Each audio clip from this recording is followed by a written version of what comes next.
Well, hello there, and welcome back to another Earth2 In The Know video. It's been a while, right? It's been a hot minute. It's good to be back. As everyone knows, we've been on a little bit of a hiatus since getting hit with multiple catastrophic storms in the area. Not a good time. Do not recommend. However, this is still Earth2 In The Know, and let's get into it. We knew with the 4th birthday coming up that we had to do something to get back into the creating content. Not to mention that we missed all of you guys in the comments showing support and finding use of our work. Now, since our last video, there have been several things that have been happening, including a certain video being debunked about developers who are not being paid. Before we go any further though, we do want to let you know that somewhere in the video, there's info on how to join our very special contest that we're running this week.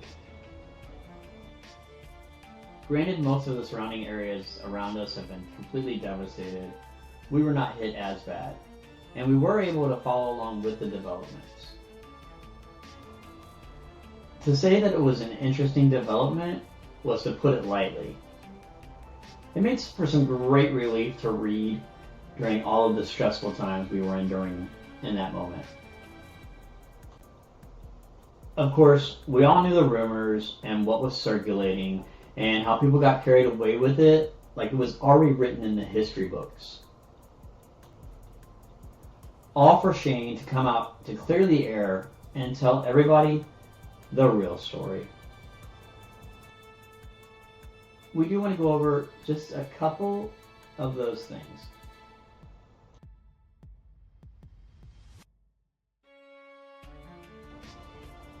We know that it's old news for everybody, but just in case anybody doesn't know, let's cover some of what was said. Sometimes we get visitors who are not involved in any of the socials of the project. They come here looking for information about the project, so we just want to put it all out there. Obviously, a certain YouTuber with a pretty large following was making some pretty serious allegations. Of course, all of this turned out to be pretty much garbage, as, well, there was a reason that those developers were let go. And that reason was, well, they were in violation of their contract. Let's take a look at exactly what it was that Shane said.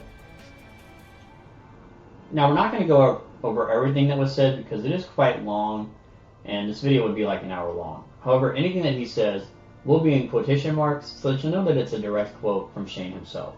Starting with, anyway, with regards to firing this team, which has ultimately led to the string of recent events, I have to set a few things straight. I will try to share some insight into public events people may remember to corroborate what I am saying, but please note that these insights only make up a small part of this overall issue. I will not, however, be disclosing more specific details about the other more serious evidence that we have. That is with the legal team.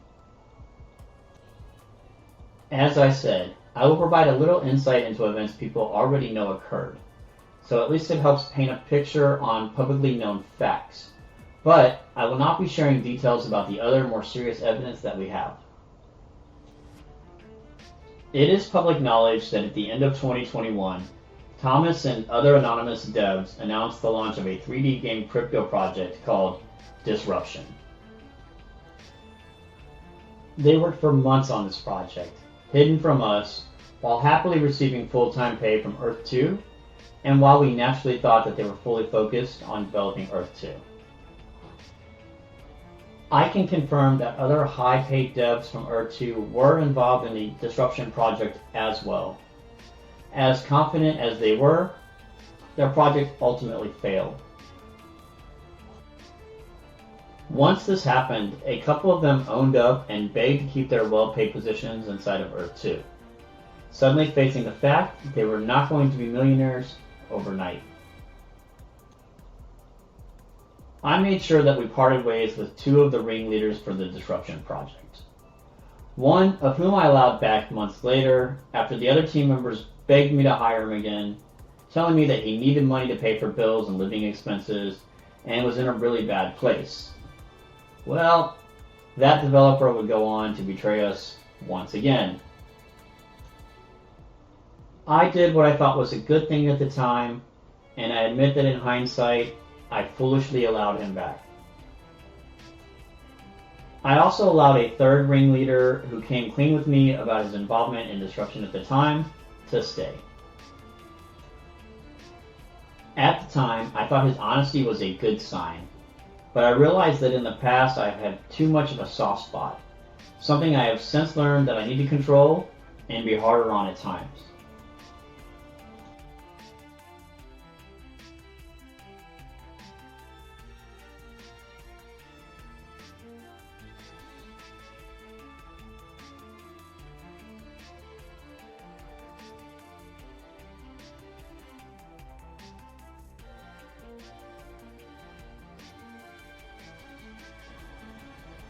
People may have noticed a change in that from me.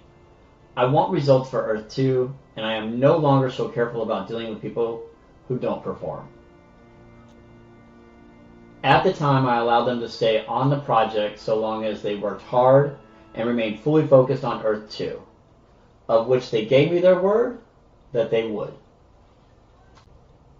I thought that they would have learned a lesson and that with the failure of disruption, they would have realized that focusing on Earth 2 in a great position and already well known would give them the best results long term in terms of their life, career, and financially.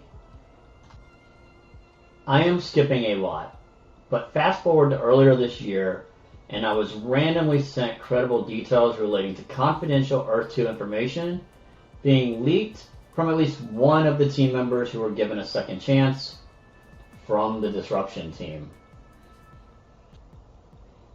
This is one of the devs who initially betrayed Earth 2. Ironically, as many of you can now see firsthand, some of these devs clearly don't honor their confidentiality agreements, which ironically is how this whole situation was uncovered.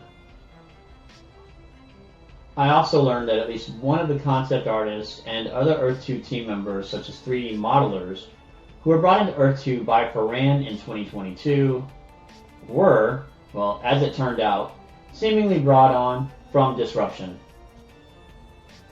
There were groups of concept artists and 3D modelers, some we later discovered from disruption and others not, who worked directly under the control of the team, hired and paid for by Earth 2. When their work was reviewed both leading up to and after the team were fired, it appeared as though a lot of their work, especially the concept art, was not even related to Earth 2. It became apparent that it was quite possibly being developed for another project while Earth 2 was paying them full time. People may have also noticed that some of the 3D model quality of the buildings became really bad. These were models made by that team. All of this felt like deja vu, and I am sure people can understand that we not only felt betrayed again, but I didn't want to take such a risk at such a critical time for Earth 2, and certainly not for a second time. In addition to this, around the same time earlier this year, we were informed about robocrew.net. Guess what? It's a website linked to multiple Earth 2 team members. The website was active, and they were listed there while those team members were still being paid full-time at Earth 2. It is worth noting that we were collectively paying an annual six-figures amount to our community managers, who were both openly listed on this robocrew.net website. The website, which has since been changed, it used to give a strong impression to their potential clients that RoboCrew was responsible for developing Earth 2, and there were clauses in their contracts that should have prevented this type of thing from occurring. We were never told about this website from these team members, or the member listings, or the claims to have developed Earth 2. Someone found the website and notified our team. With the constant threat of outside negativity directed at Earth 2, and people waiting to twist whatever content they could get their hands on, it creates a lot of pressure on us and limits the options we have on hand when these type of situations do arise. Because we know if we fire people or make a decision, there are people waiting to jump on it and to twist it into something it's not. All for clicks, all for views, all for whatever. The dev team that we fired acted as a very close group internally, probably from their days working together on Drone. But given the circumstances and other reasons I have not disclosed in this message today, there was little option in the end but to fire the whole team as a group. Instead of bringing legal action against them, which in hindsight we probably should have done, I just wanted to put it behind us and spend our efforts remaining 100% focused on the future of Earth 2. So we decided to just cut it off clean and I guess give them an opportunity to start anew, so long as they didn't use any of our intellectual property or the technology that we had paid them to develop, and did not otherwise break their contractual agreements with us. And there you have it. I mean, there's a whole lot more to this story. However, we didn't want to hyper-focus on that, as there's a whole lot to fit into this video that we did want to talk about. Before we go any further though, we do want to invite everybody who's here for the very first time to go ahead and subscribe. We love to do fun giveaways here at the channel. And barring any natural disasters, we do like to keep everybody up to date. Speaking of giveaways, we've got a super awesome one this time. To celebrate the 4th birthday of Earth 2, we're giving away a 1 of 250 limited editions Knight's Edge Crazy Scan.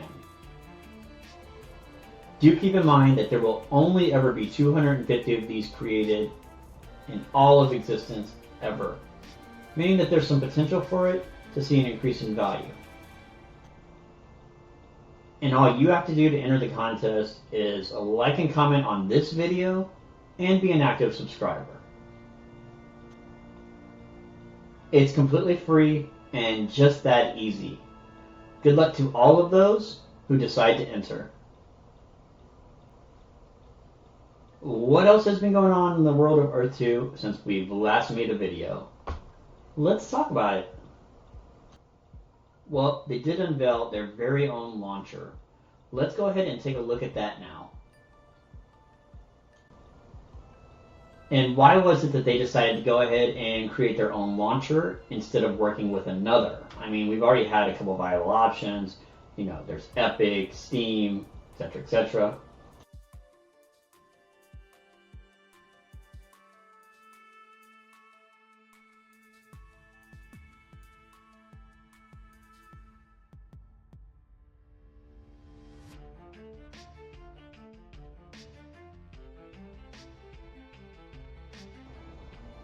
Well, it's for one simple reason, and that is because play-to-earn crypto-style games are not allowed on launchers like Steam.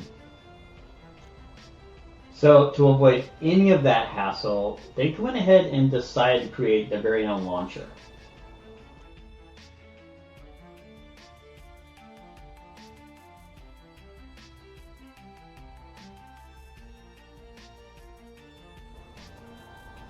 We say bravo to the team for staying one step ahead of the game.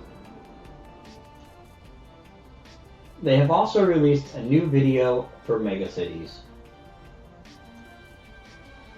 which would make that one the 4th in the series. This would include 7 new cities, and we're going to go ahead and take a look at those now. Our first city we're going to take a look at is Emporio, which is the shopping hub of Earth 2 and was submitted by Predict.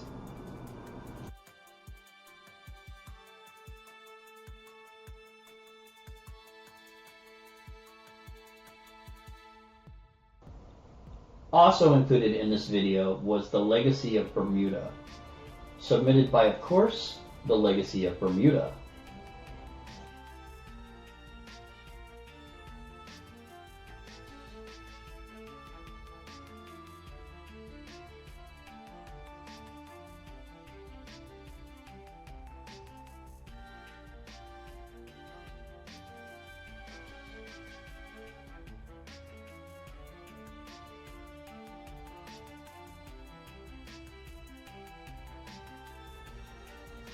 There's also footage of Beth Shalom, the megacity.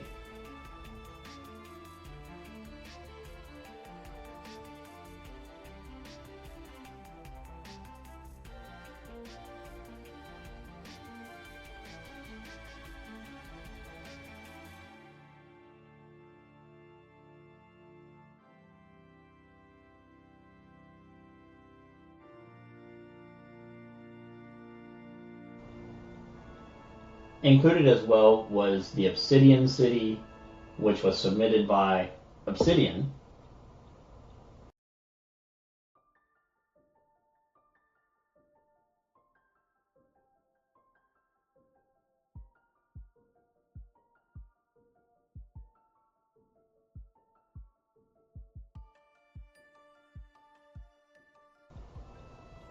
Capri Island, also featured in this video, was made by the Italian community and submitted by Zako the Pirate.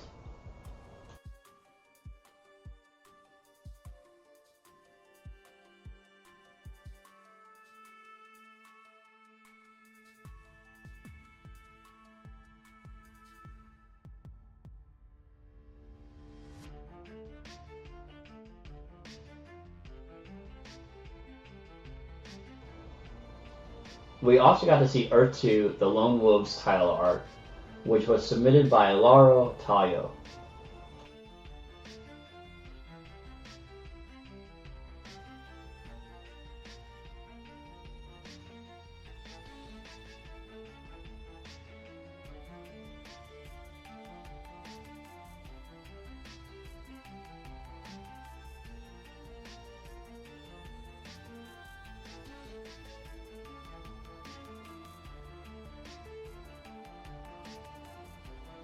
The final piece of property that they did for this expose was the Hippoland Megacity, which, of course, was submitted by none other than Hippo48.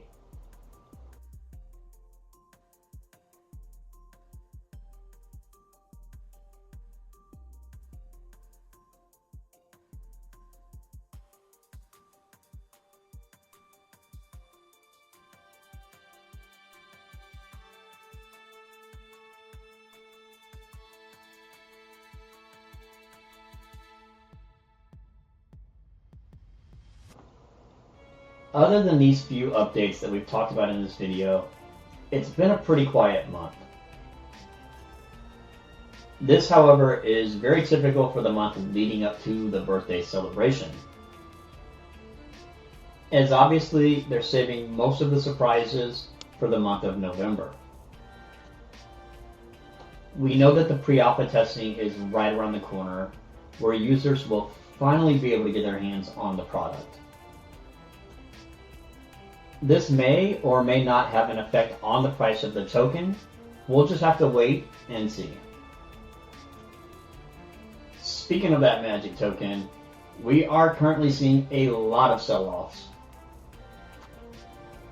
The current price of the token, which is 0.0471 cents USD, it's actually dropped for a new consistent low of just under 5 cents at the time of production.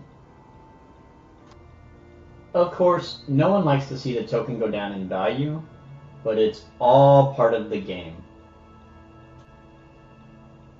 People will sell, and people will buy.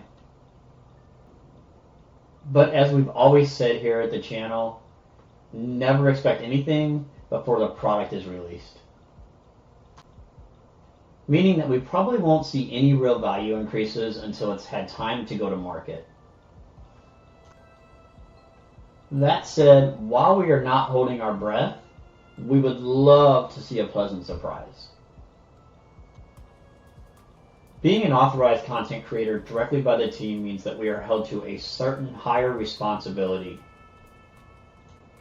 However, we would be amiss if we didn't mention the fact that we are super excited even to be in a position to have a 4th birthday. So many projects have come and go. So many digital assets and currencies have just vanished into thin air. Then there's Earth2, which, despite all of the critiques from all of the loudest voices on the internet, is still here building. They are persevering through all of the drama to deliver an amazing product that we all cannot wait to enjoy. Here's where it gets a little iffy with me being an authorized content creator, because we're never supposed to paint the project in a negative light. And I don't really have anything negative to say other than it's an unfinished product and we haven't had a chance to play with it yet. However, that's not really negative, it's just where we are. That said, chances are that it will not be perfect when it first comes out. There will probably be issues that we'll all have to deal with that will be frustrating. But the fact is that it will exist. And that is the most important part. For all of our planning, all of our communicating, all of our working together in the community will finally see fruition come to reality. Whenever you first break ground on your virtual land, the very first thing that you do to make it yours will be when the sky begins to be the limit. From that point on in the future, we will be able to be part of the technology of tomorrow. Working with metagravity should be a game changer, allowing us to put thousands of people on the same playing field, creating immersive events where you'll never have to have the same experience twice. We here at Earth2 In The Know look forward to working with all of you in some way or another on your upcoming events, communities, and future projects. It has truly been a rough couple of months for us here in my area with all of the natural disasters. However, we are super ecstatic to be back on air and back in the know for all of you guys. For now though, we're going to wrap up this video and we will catch you in the next one. Look for the video announcing the winner of this week's contest somewhere around Saturday or Sunday, depending on how the weekend goes. As always, we cannot wait to see you in the Earth2 Metaverse.